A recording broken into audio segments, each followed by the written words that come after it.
This is Talkback 721-1290 or 1-800-568-5309. This is Newstalk KGVO, AM 1290 and 98.3 FM.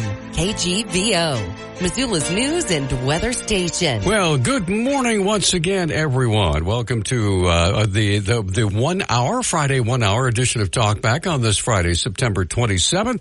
Talkback this morning is brought to you by 123 Seamless Gutters, where they're family owned and operated, serving all of western Montana. They take care of everything that has to do with gutters, so you don't have to. Call 406-240-2669. They're protecting the foundation of your future. Also brought to you by Harrington Surgical Supply. You can feel confident in their discreet and knowledgeable guidance on a multitude of products and medical supplies. Y West Storage is out at the Y on Two Smokes Way. Here's their number, 406-510-0590, and discover that they will make room for you at Y West. And by Phillips Janitorial, with residential and commercial, your home and your business, they do it all. No cleaning job is too big or small, so call 406-260-6617. The views and opinions expressed on Talkback are not those of the staff, management, or advertisers. Okay, here we are. Good to have you along, everybody. I'm Peter Christian, Mr. Nick Christensen over there. Good morning. How you doing, sir? Doing good. All right, and joining us on the phone, as he does almost every Friday, and unless he's out of town or on vacation, County Attorney Matt Jennings with our weekly crime report. Matt, good morning. Welcome back. Good morning, Peter and Nick. Thanks. Always love to be here. This week in Missoula County, we filed 15 felony complaints. That's a little bit lower than we've been running the last couple months, so that's really good news. And we've actually been on this trend for a few weeks now, and, you know, we were up into the 20s there for a while earlier in the year, and it's nice to see those numbers come back down. But unfortunately, of that 15, 8 of them were violent crimes, and that's a little bit high this week. And, you know, we obviously prioritize these, but almost all these violent instances involve drugs or alcohol. And I just always remind people almost every week, it's one of the reasons that we target substance abuse so much in our criminal justice system. It's not always the best way to deal with people's addiction, but sometimes it's the only way. And we do that because we see the other criminal behavior and people getting hurt from it. We had 4 endangerment crimes. Those are pretty much all traffic-related, though we did have an instance of a person putting boulders in a highway and watching it, trying to make vehicles wreck on a highway. That's really terrifying, and obviously we take that seriously as well. We had 1 property crime. We only charged 1 drug crime this week, but as I mentioned, some of these other offenses were related to drugs and alcohol, and then 1 administrative crime. There were a couple other things that I wanted to highlight this week, Peter, and we've done 4 coroner's inquests in the last month. Coroner inquests are required by law anytime somebody dies in custody or when they're being taken into custody by law enforcement. There was a time a few years ago because of COVID and some other resource constraints where we were getting really backed up, and we didn't feel great about that, so we've really been trying to turn these around, and we've been able to get inquests done really now in a matter of a few months as long as they're kind of simple. Of these 4, 2 were suicides. 1 was a jail death. And then, I guess that was also a suicide. And 1 was an officer-involved shooting. And I just wanted to highlight these because sometimes we forget the things that our first responders and law enforcement have to go through, not only being put in a position where they have to use force or deadly force in a violent instance, but also dealing with people that are dealing with trauma or mental illnesses and maybe even commit suicide. And the stress and the PTSD that can cause from some of our law enforcement. And I know a lot of these folks, Peter, and it weighs really heavily on them. You know, they get into these professions because they want to help people, and then sometimes often find people in these terrible situations where, you know, they're getting hurt or being unsafe or even taking their own lives. So that's pretty tragic. And related to some tragic things, I also just wanted to highlight we're having a lot of overdoses in Missoula County right now. There's some things that are being added to fentanyl that have been pretty popular back east, and we've expected them to make their way out here for some time, and it seems like perhaps they have arrived. But we had a whole bunch of overdoses just last week. We had 2 people die of overdoses and a 3rd person hospitalized. Law enforcement responded to multiple other areas where people were basically incapacitated or unconscious because of that. And, you know, parents, talk to your kids. Friends, talk to your friends. If you're struggling with addiction, reach out and call someone. It's not worth it, and there is help out there. There's a lot of people that want to help, and there are some really great new methods with medically assisted treatment and new counseling programs that are showing a lot of success. But there's a different path out there. Well, now, Matt, are there specific areas where this, if you will, the drugs are being, added to? Are they coming? Is it coming from Mexico, or is it coming from the east, or where are these additives coming from? Yeah, you bet. So these days, most of the fentanyl, heroin, and meth that is making its way into Montana is coming from Mexican labs, and it is more cartel behavior. That doesn't mean that there's large criminal gangs in Missoula. In fact, you would find that most of the people that are selling and using this stuff are locals. They're people that grew up here. They have connections to the community, but they somehow got involved in sort of a illicit and illegal, drug business that moves up kind of the western side of the state, has some kind of hub points in Washington, and then starts moving east from there. The drug I'm talking about is xylazine, and it's a substance that's combined with fentanyl for some other effects on users, and it has been prevalent out east, and it's my understanding, this is just from reading articles, I don't have any special expertise on this, but basically different cartels have different regions in the country, and so some of their products were making their way around Philadelphia or New York or even the Midwest, and now we're starting to see those products here, but they're very deadly. Fentanyl is bad enough as it is, and then you start adding stuff, and again, we're seeing people get very hurt, and they're dying. Matt, thank you so much for that. That's a difficult report to relate, and we appreciate you taking the time to tell us the truth and let us know what we can watch out for. Well, thanks, Peter. And on a bright side, it's a lovely early fall day and weekend. I'm certainly looking forward to that. We live in a wonderful community, and I think we can all work together to make some of these problems a little bit better. Well said, sir. Thanks so much. All right, we're going to take a quick break, come right back, and we have City Talk today. Our special guest in the studio, of course, Ginny Miriam's with us, Nathan McLeod. He's Associate Director of Planning, Design, and Projects at Missoula Parks and Rec. We're going to talk about what's going on down at Caras Park and Brennan's Wave, and lots of it's one of Missoula's favorite places to visit. So we're going to come right back and talk about that when we come back right after this. Dennis Bragg with your weather update. Still on track for a really nice late September weekend. Sunshine continuing Friday through Sunday. Some calm to light breezes at times. Highs Friday in the upper 70s, then into the low and mid 80s Saturday as high pressure intensifies. Sunday will be cooler with highs in the low 70s, and that'll be the pattern for much of next week as we trend cooler with a mix of sun and clouds.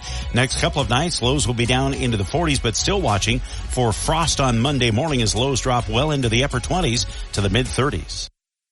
We are back on Talkback. 721-1290 is our number. 1-800-568-5309. And Nick Christensen over there taking your phone calls. I'm Peter Christian, and boy, one of the focal points of downtown Missoula is Caras Park, and it's good to have Nathan McLeod joining us here this morning. And you had a chance to show me the diagram, or the artist's conception, as you will, of what that approach is going to look like, because I remember for first moving here, and we had all these, when Susan Campbell Renault would have Flag Day and they would do things, they had that overlook where you could step out and actually look down into the river. But actually getting down to the river was pretty treacherous because you could slide. There were heavy rocks down there. So tell us what's going on. Well, what is this plan to make this more accessible for everybody? Yeah, you bet. Thanks, Peter. So our goal is to create better access down to the water's edge. And this project we call it the Caras River Access, or some folks are calling it Caras Terrace. I love that. Yeah, I have a hard time saying that myself, but get that microphone on you there. I love that. I think it is a great name, and I hope we land there. Okay. The Caras Terrace, and it's not in Paris, but go ahead. Yeah. And I'm not embarrassed, but go ahead. Yeah. Yeah. So it's kind of a continuation of the work we did in Caras Park a couple years ago, where we tried to create better access, more multi-use space, and connect the trail to the park itself. And so this is a continuation where we're trying to connect the trail in the park to the river itself. And as you said, it's pretty hard to get down to the water's edge right now. It's steep, it's rocky, it's pretty treacherous. And so our goal is to actually create 2 accessible ramps, ADA accessible ramps that get down to the edge of the water, as well as additional seating. So it's kind of terraces that are made of boulders that are like stadium style seating to the river itself. So during events and everyday uses, you can go down and sit next to the river, put your toes in the water, and everyone will be able to get down there. Well, now, are there, and forgive me, because this is Missoula, are there quote, purists who are saying, how dare you ruin the natural access to, you know what I mean? Yeah. I'm sure you've heard that. Oh, for sure. So what, I didn't mean to sound snotty, but you know what I mean. And, but what your job is to just try to make that river as safely accessible to as many people as possible. For sure. And I think we can do that in a way that respects the natural aesthetic of the river. The Clark Fork is one of our most cherished natural resources in Missoula. And we do hear those kind of comments. Don't mess it up, right? Mm-hmm. So we're using natural materials as much as we can. So boulders, rocks, native vegetation to try and soften the look. This is one of the most visible locations in Missoula from Bear Tracks Bridge. It's probably our most visited parks, Caras Park is. And so we want to make sure that it looks right on the river. Well, I will tell you that in the years that I have run the 5K and the Missoula Marathon, it always ends up right, coming right across that area, and there are people. There's so many people there, and you look over and you see that. Whoa, that's I don't want to be sliding down there into the river. Well, now when you're cramping up after the marathon, you can go down these ramps. He knows and me put so your well. legs in the water. All right, and so obviously this was all planned. Is this just the plan now, or is it actually under construction right now? It is under construction. We started construction on Monday. So we are moving ahead. Our goal is to be completely done with the project in the spring of next year. The majority of the work will get done this fall, but as you know, winter is coming, and we expect to have to come back in the spring and do the landscaping and the final touches. So who's helping you? Obviously, this is not Nathan out there with a pick and shovel, right? Although I'm sure you're out there. But who's actually doing the work? Yeah, so we have a contract with Dick Anderson Construction. They're our construction manager, so they are the general contractor that's making sure the project is... Boy, the Anderson folks are everywhere. They are everywhere, and they're great, and we're happy to work with them. All right. So yeah, let's talk about how this is going on. How long is it going to take? Is it going to be a multi-year process, or is it just going to be short and sweet? And how long before it'll be completely done? Yeah, that's a great question. This particular project will be done in the spring of 2025, with the majority of construction finishing up this fall. There are impacts to the trail. We have Ron's River Trail closed through Caras Park from Bear Tracks Bridge to the carousel. And so there's going to be construction impacts. We are utilizing some of the parking spaces for construction staging. So there's trucks entering. It's a construction area. We know there's impacts. We know it can be inconvenient, and we really ask people to be patient with us while we're trying to get this project done. Okay, so I'm sure there are people out. By the way, the phone lines are open if you'd like to visit with Nathan McLeod. He's here. We do have a caller. All right, I'm sorry. Sorry about that. I believe Susan is waiting to talk with us, so we're going to get her on here in just a moment. 721-1290 is our number, by the way. If you'd like to visit with Nathan, we'd love to hear from you. I believe Susan is on the line. Susan, good morning, ma'am. What's on your mind, please? Well, first of all, I want to say that because Caras Park has an abundance of homeless people that hang out there, and there's not been any control of the homeless population by our government officials, and because we've not been received real well during Memorial Day services at Caras Park by the people who like to do kayaking, we relocated our Caras Park service on Memorial Day to the footbridge that is going over near Eastgate Shopping Center. Simply logistically, we don't get as many people at that service, and it's not as dramatic, but we avoided a lot more conflict. And I think what we're dealing to is when people start talking about how worried they are about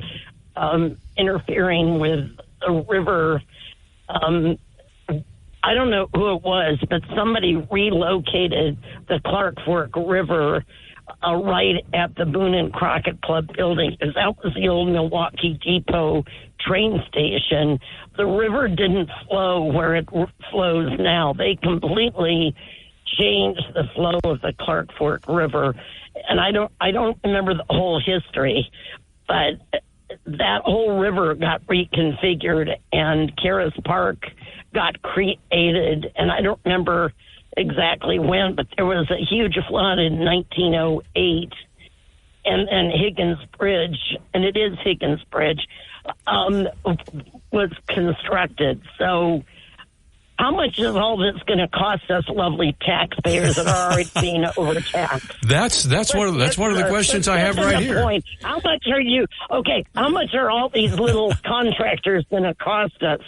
Right. And don't put me on hold. Well, I'm going to have a follow-up question. Okay, well, I'll tell you what. Here's what we're going to do. Because I want you to get the answer to your question, and we are up against a break. I'm going to go ahead and put you on hold, and we'll come right back. By the way, all of our phone lines are open. If you have a question like Susan or whatever about what's going on at Caras Park, that's why Nathan is here, is to answer your question. Not necessarily mine. We'd love to have yours. 721-1290 is our number. We're going to come right back after this quick timeout. John Legend here. On Talkback, 721-1290 is our number. Our Susan Campbell-Renault remains on the phone.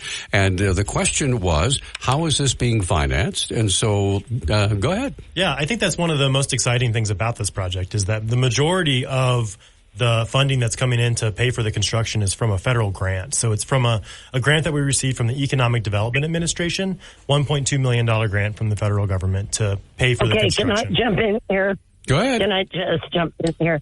Okay, so that's exciting, except the government, whether it's the federal government or the state government or the local government, is the taxpayer. So, I guess that's exciting to you because it's not coming out directly from us, but guess what? It's still the taxpayers. So, yeah. That's nice. And I think it is probably a good idea because we do need to take care of our, the riverbank. I agree. I think that is long overdue. But for anybody to say that this river needs to, maybe not even be touched is silly because the Clark Fork River, especially in that area, has been overly touched by humans for the, the kayakers and for the recreationalists. So that's all I want to say. All right. But I mean, quit saying that, it's good news because it's the federal government that's going to pay. The federal government is us. Okay. You and I are the taxpayers. Bye. Thank you, Susan. All right. So good to know. All right. So it's good to be aware of that. Now let's talk a little bit about more about the accessibility. And Ginny, you and I were talking. Grab that microphone. You and I were talking about because one of the things she brought up was the homeless issue. Caras Park is probably the least accessible to that population. Would you say? I don't know if accessible would be the word, but it is the least. Among the least used parks. There is no overnight sheltering allowed in Caras Park. It's one of the 9 parks that are closed to overnight camping or sheltering. Certainly during the day, there's so many people of all different kinds using that park that it's one of our very safe parks too. Well, now, let me ask you this, Nathan. Because Caras Park is really a focal point, a central point of our park system, there have been various projects there. I remember when they first put the tent up and they had out to lunch at Caras Park and all. I was the MC for that for 6 years. And I thought, well, how could this possibly get any better? Well, there are always people looking around, and where do these projects come from? Are they suggested, or was there a survey saying, "Hey, what would you like to see in the park?" And you're responding to that? How did this all come about? It was just my idea. No, I am the king of the world. Yeah. Not at all. This has been something that's been imagined for a long time, and actually, the Caras River Access came from the Downtown Master Plan and the North Riverside Parks and Trails Master Plan, where we had a ton of public input on what people wanted to see happen to downtown and what we could do to the park system along the river to make it more accessible and better for the community. And so this was one of the most popular projects of all the different projects that came out of that process.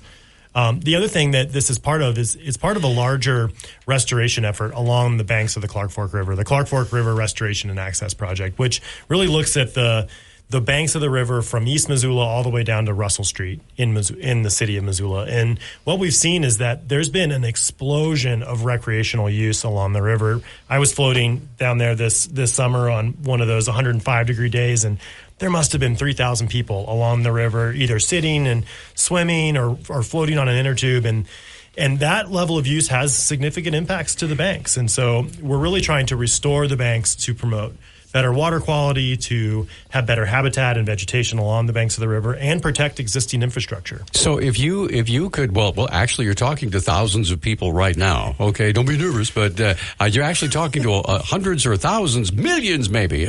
But we do have the KGVO app, so it could be. But anyway, if you could just share a little bit about, from your perspective, working for the city and working with the parks on a regular basis, what can we do to make these places better and be better citizens about using these parks? Yeah, well, I think especially the river. That's a great question, especially on the river, which is, again, one of our most cherished natural resources. And it's a place that anyone can get to. The river is open to everybody. You don't have to pay anything to go there. And you see a lot of people using it. And with that level of use, we got to have some respect because it is a natural system. There's native vegetation. So when you're using the river, be mindful of that.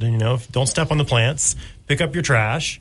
And the Parks Department is really trying to facilitate that by putting trash cans in the right places, having restrooms, and then having these hardened river access points that allow people to go down to the water and come back out without trampling vegetation and causing erosion. Now, obviously, the entire river along the banks isn't accessible, but have there been planned access points where people, especially if they're well signed, as if you want to get to the river, go this way, and so how does that work? Yeah, that's a really good point. If the goal is to restore the banks of the river, what we've learned is we still have to provide that access. Otherwise, all the work we do is going to get trampled because people are going to want to go to the water.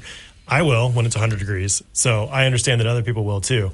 So we have designated sites that we, through the public process and through a lot of survey work and a lot of understanding of how people are using the river, we figured out where are the most intuitive places that people are going to want to get to the water. It's a natural access point. Exactly. Yep. And there's certain features that people are looking for when they get out of the water. A trash can, recycling bin, and a bathroom, and parking.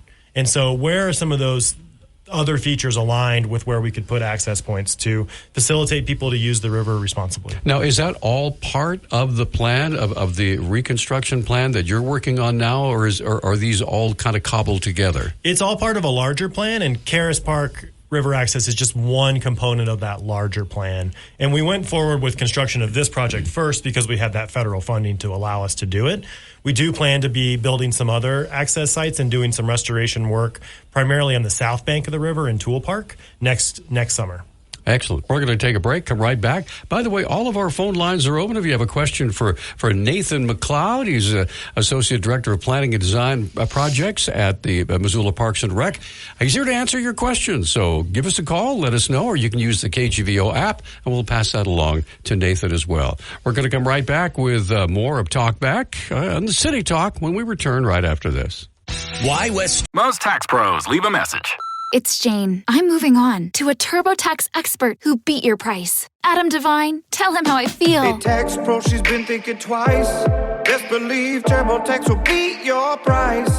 This is a tax break. Switch to a TurboTax Live expert and we'll beat what you paid your pro last tax season. Make the switch at TurboTax.com/beatyourprice. TurboTax full service only. Sign up by 12/20/2024 and file by 4/1/2025. Full details at TurboTax.com/beatyourprice. How was your drive to school? Let me tell you, I had to get my iced coffee first. I just can't seem to put it down. My favorite rapper just announced a tour. My phone was buzzing like crazy. I'm so excited. I had to text all my friends right then to talk about it. Then someone started calling me and... Let's try that again. I turned my phone off right away. I never drive distracted. Visit StopTextStopWrecks.org. A message brought to you by the National Highway Traffic Safety Administration, Project Yellow Light, and the Ad Council. Okay, we are back on Talkback, and this is City Talk this morning. Nathan McLeod joining us along with Ginny Miriam, and Emmett is waiting on the line right now. Good morning, Emmett. You're on with Nathan. Go ahead, please.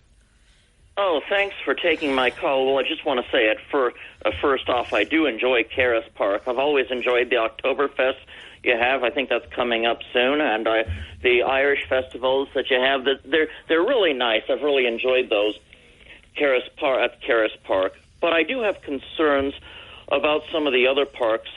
I heard something disturbing on the news and with friends of mine and other people that, it's disturbing that homeless people are now allowed to camp out in family parks where children play, children's parks where families recreate. I think this is horrible. It's a horrible idea to have, not all homeless are bad. I know that, but many of them do drugs and this kind of thing, and I just think it's disturbing. Is there any way we can just stop this and put a halt to that if it's true? And I'd like your opinion. All right, Emmett, thanks for the call. Now, that's not exactly Nathan's bailiwick, but Ginny, go ahead, please. Oh, no, but it's fine. Yes, go for it. I talk about this all the time. Emmett, thanks for your call. That is true that the city council, in an effort to be helpful, passed an ordinance in June that went into effect July 25th, saying that people who are living unsheltered are allowed to sleep overnight in city parks, except for 9 parks that are exempt, from 8 p.m. to 8 a.m. One of the misconceptions we've had about this ordinance is that people think that that means we're setting up encampments in parks. Not the case. People can sleep there overnight and need to, if they've set up a tent, they need to take the tent down at 8 o'clock in the morning. If you do not like this ordinance, you should definitely express yourself to your city council representatives. They are looking at it all the time to see what works and what doesn't, and would love to hear from you. I do know that the homeless issue is not just limited to Missoula. Every community in Montana, and pretty much when I spoke with Mayor Davis several months ago, she went to a conference and basically learned that there's homelessness in nearly every country on earth right now. And so there's nothing unusual in what's going on in Missoula is going on everywhere, and people are trying to address it. Go ahead, Nick. And just a reminder, Sandy Vasika has messaged us, and she's reminding us that there is a public hearing for her and Bob Campbell's ordinance to change or disallow camping in parks, and that's November 18th. So that's when you might find out more. Okay, and so if that is a passion of yours, I would encourage you to be at the city council meeting, either in person or attend online, and let your views be known. And that's why we have 2 representatives for each ward in the Missoula City Council, because when we have issues like these, it can be overwhelming for just one person. So. Oh, absolutely. And, I don't speak for the city council. They're an elected body. Right. But I work with them for many years, different council people, and I can assure everybody that they do listen to their constituents. They want Missoula to work for everybody just as much as we all do, and they're doing their best. They're also unafraid to say, such and such is not working, or part of this is not working, and relooking at whatever it is that they're doing. And, the democratic process, the way that works is if you don't like what your current representative is doing, then find someone that you can get behind and help them, either run yourself or vote for them. And that's how change is wrought in a democratic, a democratic society, if you will. So, true. I believe that's still how it works. Now we're doing civics, Peter. But anyway, okay, let's get back to the river in Caras Park. What about the wildlife? The fish. There's not much wildlife around when people are splashing all over the place. But what about the wildlife? I know that that area there is bear down there. There's deer. There's all sorts of wildlife. How does that juxtapose? Yeah, that's a good question. I think one thing that we've learned over time with studying wildlife, especially in urban areas, is that rivers and riparian areas are these really primary corridors where all sorts of wildlife moves through our urban environment. And so another thing that I think is important with this project is that we have a federally endangered bull trout that lives in the Clark Fork River. And so with the permitting process around this project, which was robust because we have a United States Army Corps of Engineers levee that we're building this into. Explain. When you say robust, we're talking difficult, right? Difficult for sure. I think to get all of our permits in place to start construction was a 6-month process. Wow. Just once you apply for it, and so we've had a lot of back and forth and. And it's good because it's making sure that we're protecting the resource, and that was our goal as well. We did get all of our permits, and in terms of wildlife, one of our main goals is to actually protect water quality, reduce the temperature of the water so that trout can thrive in our river. All right, because I know with the drought situation, the water is more shallow, therefore becomes warmer. There aren't the depths to keep the fish more healthy. What's that looking like right now in Missoula's rivers? Yeah, I think it's a concern for a lot of folks to see, especially this past season, how low the river has gotten. One thing I want to point out is that because this is an Army Corps certified engineer levee, it's mostly rock, and they actually have regulations around what kind of vegetation can grow on the levee. So people have probably noticed over the last couple decades that every once in a while we have to go in and clear cut all the vegetation off this levee in Caras Park, and we get a lot of calls when that happens because no one likes it. But what we're trying to do is actually grow trees and shrubs that won't get so big. The regulation is anything over 4 inches in diameter for the trunk size has to be removed, because if it floods, there's the potential that tree could fall in the river and then rip apart the levee, and then all of downtown could flood and be damaged. And so we're planting vegetation that's not going to get that big so that we don't have to go in and clear cut it every 5 to 10 years. So you're not being intrusive, you're being protective, basically. And proactive. Yeah. All right. Yep. And with that, we're up against a break. Catherine is waiting on the line to visit with you. By the way, several other phone lines open for Nathan McLeod. He's with the Parks and Rec, and we're talking about the whole Caras Park Brennan's Wave project that is underway right now. Brennan's Wave has become so incredibly popular all over the world. In fact, people come from all over just to surf Brennan's Wave. So we're going to come right back with more of Talk Back and get Catherine's call and hopefully yours right after this. Anyone can choose to make a difference. You can help people succeed, rebuild after disasters, protect the environment, or feed the hungry. Not only will you make a difference for others, but for yourself. You can earn money for college, learn career skills, and make friendships that last a lifetime. Make a difference. Choose your future. Choose AmeriCorps. Okay, welcome back. This is Talk Back. It's City Talk going on right now. Ginny Miriam, Communications Director for the city, joining us along with Nathan McLeod with Missoula Parks and Rec. And Catherine has been waiting through the break. So, Catherine, good morning. You're on with Nathan. Go ahead, please. Good morning. I have 3 questions. First, are there going to be cameras and or security somehow for the parks that are not going to be, or that are going to be allowed for camping? Also, the bridge off of the Wyoming Street across the river, that's a graffiti-laden bridge. Are you guys going to clean that up at any time? And third, there had been discussions about another wave further down the river. Is this still being discussed? Wow, Thank you. 3 good questions. Thank you, Catherine. So, Ginny, can you handle either one of those? Security cameras in parks? No, I have heard no mention of that. Okay. What was the second one? Oh, California Street Bridge.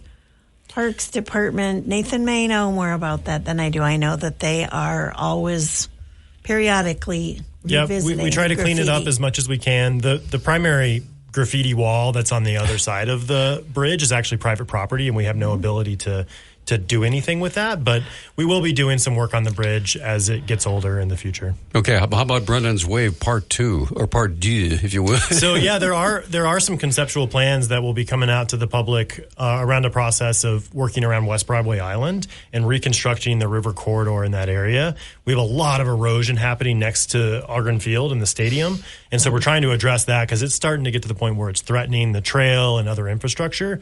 And so as part of a whole larger project, there is some concepts that include more recreational features in the river down in that area. All right, good deal. I believe Brian is up next. Brian, good morning. You are on Talkback. Go ahead, please. Good morning. Thanks for taking my call. So I got a question, but first I'd just like to point out that the river is not free for everyone. You actually need a conservation license if you're going to get into it or use any kind of fishing access or anything like that. So don't want to get people in trouble. But my question is, I know for like Russell Street Bridge, we had the funding a couple times to rebuild it, but it all went to environmental impact studies.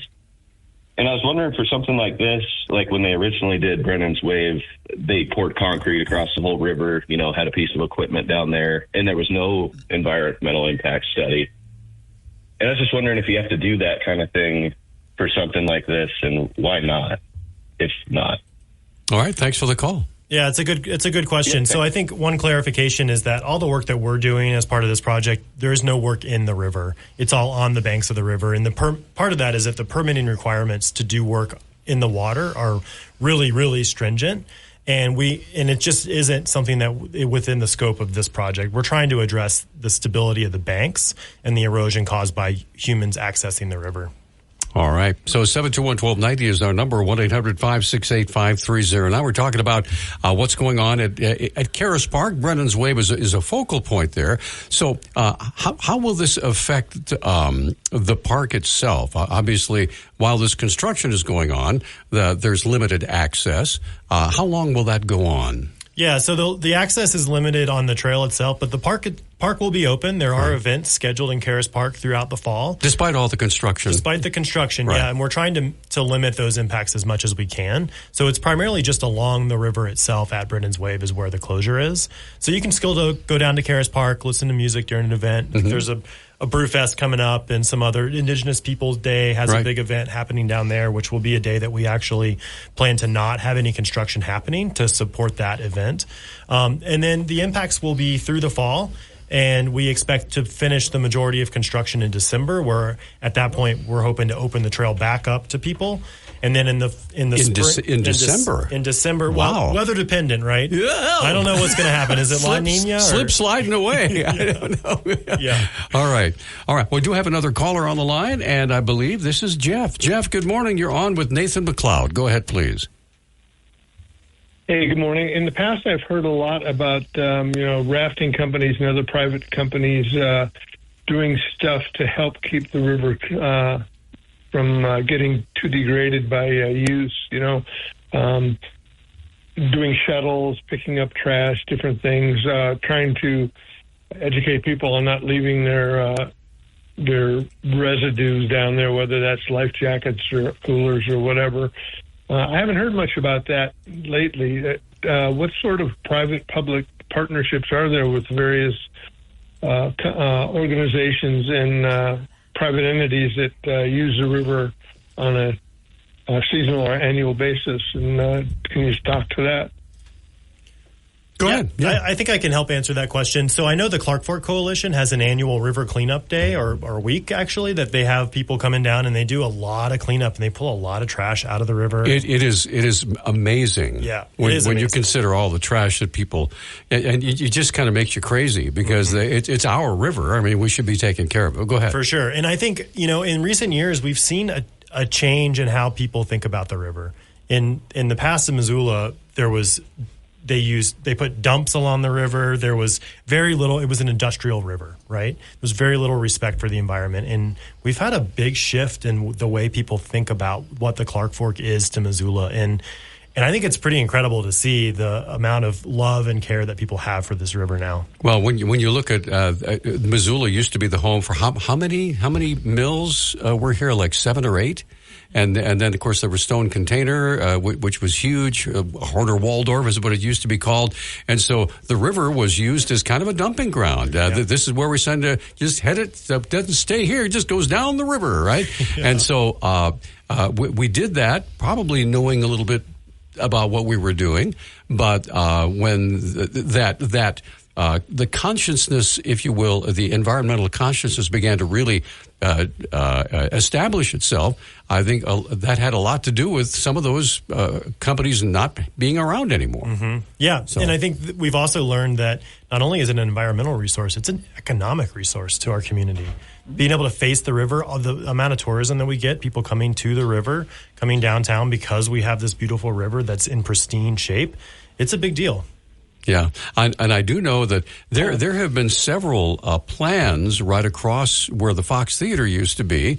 There's a great big beautiful place, and just before COVID hit, there was a wonderful plan there to put a hotel and all that. But obviously, nothing has happened there yet. So, Ginny, are we any closer to that at all, or is it still just a pie in the sky? I would say it's somewhere between any closer and pie in the sky, Peter. I know that the Missoula Redevelopment Agency, which is in charge of talking with developers who want to approach the city with a proposal, they have a relatively steady stream of inquiries? Different inquiries about what about this, what about that, and they entertain all of them and remain ever hopeful that something will work. It's a great spot. Instead of just being a really big, ugly parking lot. Mm-hmm. Yes, you are correct. All right. We're going to come right back. We just have about 8 minutes left in our time with Nathan and Ginny on City Talk. You have a question or comment? Maybe you're just joining us for the first time. We might go over some of the things we talked about at the top of the hour. We're going to come right back with more, talking about Caras Park and Brennan's Wave and all that when we come back in 1 minute. We are back on Talkback. 721-1290 is our number. Phone lines are wide open if you have a question for Nathan McLeod or Ginny Miriam. Nathan, of course, Associate Director of Planning and Design Projects at Missoula Parks and Rec, primarily focusing right now what's going on at Caras Park. So for those people who are maybe just joining us, say, hey, I missed that. So tell us exactly, give us a recap of what's happening on Caras Park as we drive by and see all that equipment there. What's going on? Yeah, thanks. So we're constructing the Caras Terrace, or the Caras River Access. And the idea of this is to provide better access down to the edge of the water for folks with mobility impairments, for seniors, for people with children, for anybody to be able to get all the way down from the park down to the edge of the water. There's a beautiful low water beach that forms in the late summer that you see a lot of people trying to get down to. And so we're trying to provide better access down to that. As part of this, we also have a restoration effort going into effect. So we're trying to restore the banks of the river, get native vegetation planted, reduce erosion, and prevent impacts to water quality. The water doesn't shut off so you can work. No, it doesn't. So how do you go about restoring that bed without messing with the normal flow of the river? I know it's got to be big time science going on here. Yeah, so it's all about timing. So fortunately, when we have high water events, they typically happen in the spring because they're fed by snowmelt. And so we have a fairly regular season of low water in the fall, unlike some areas of the country where you never know when it's going to flood. So right. So we have a pretty reliable situation where we can do a lot of work pretty low down on the banks in the fall, in the late summer. All right. And so, and again, when it comes to, in case folks are wondering, well, is this going to jack up my property taxes even further? So who's paying for all this? Yeah, so fortunately, we got a $1.2 million Economic Development Administration grant from the federal government to pay for this. There is some local match dollars going into this, including quite a bit of private donations for the project from the Missoula Downtown Foundation. So there is actually very little local tax dollars going into this project. Well, when you think about it, the businesses who are located downtown, take one look at that and say, this is benefiting my business. That's bringing more people down to, when they come down to look at that, they might want to have something to eat, something to drink, some place to sleep, purchase some knickknacks or clothes or whatever. And so it's to their best interest to make sure this is successful. For sure. This is an attraction not just for local residents, but also visitors to our community that come downtown and spend time and spend money in our community. Having a place for them to go and access the river is something that we've heard is really important to them. Okay. We have Ed waiting to talk with you. We got about 4 minutes. Ed, what's on your mind, sir? Go ahead. Okay. Something quick here and slightly disgusting because you might be banning me from the show. Oh, come on. Certainly will. But my good buddy friend Ed Keller told me one time that in the old days that you knew you were fishing the Clark Fork in Missoula in the right place when you started picking up toilet paper on your lure. Ew. Okay, I know, but that tells you how the river was used. in the old days. Okay, I'm banned. I'm gone. No. A blast from the past, if you will. Yeah. Anyway, but I promise we're not going to wipe you out. But thanks for the call. It's a good example. It's terrible. True. Yeah. But there's a picture that comes to my mind that's taken of where Caras Park is today, and it was a dump. It was an automobile dump, and the before and after is pretty spectacular. Where can we find that? I mean, I'll have to see if I can dig it up. Well, what you should do is when you make your next presentation online through the Parks Department, say before.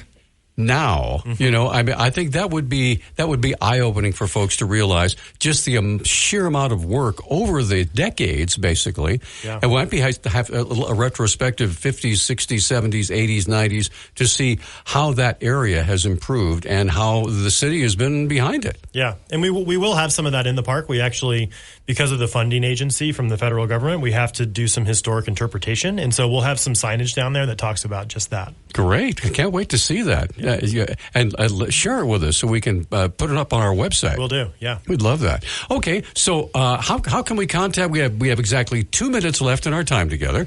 How can we contact you in your office if we have concerns or worries or suggestions or a pat on the back? Sure. Yep. So we have an Engage Missoula page for this. You can go to Engage Missoula and look up the Clark Fork River Restoration and Access Project, which talks about a lot of what we just talked about today.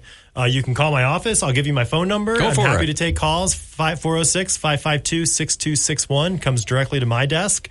No complaints though there. Just kidding. I'll take any call. All right. Well, it's been a delight talking with you. Thank you. And so let me ask you this: in another minute or so, what is your favorite part of this project? What do you love getting your hands dirty and accomplishing on this project? I know you're a planner, but so what kind of things are your favorite aspects of this project? Well, so I'm a landscape architect, so I love design projects like this, and especially projects that benefit our community in such a broad way. I have 2 little kids, and I've been down there trying to navigate those rocks with my little kids, trying to get down to the water. So my favorite thing will be actually to be able to watch families and anybody being able to get down to the water in the summer. I think that's going to be the best part. Especially I know that there are disabled folks who have used that platform that was there. This is as close as I can get. That's going to change. That's going to change. They're going to be able to get down to the edge of the water. Excellent. I want to say thank you for being here, Nathan. Thank you. Appreciate you having me. And Ginny, as always, thank you. It's good to see you. Thank you, Peter. It's always great. You bet. And thank all the folks who called in today. We appreciate each and every one of you. But right now, we're going to turn to our friend Nick Christensen. Nick, tell us what's coming up on Monday's fabulous program, sir. We're going to have Dr. Patrick Barkey. He's the director of the Bureau of Business and Economic Research at UM. He'll be on from 8:30 to 10. And we'll do a brief open phones from 8 to 8:30 if there's anything on anybody's mind. All right. So thank you so much for being a part of the show today. And I know my place right now is to say, go Grizz, because we have a very important game coming up tomorrow afternoon in Cheney. We've never won on the red turf over there. So we're gonna change that on Saturday. Go Grizz. All right. Get out there and enjoy this beautiful weekend, and we'll see you Monday morning at 8 o'clock. Have a good weekend, everybody.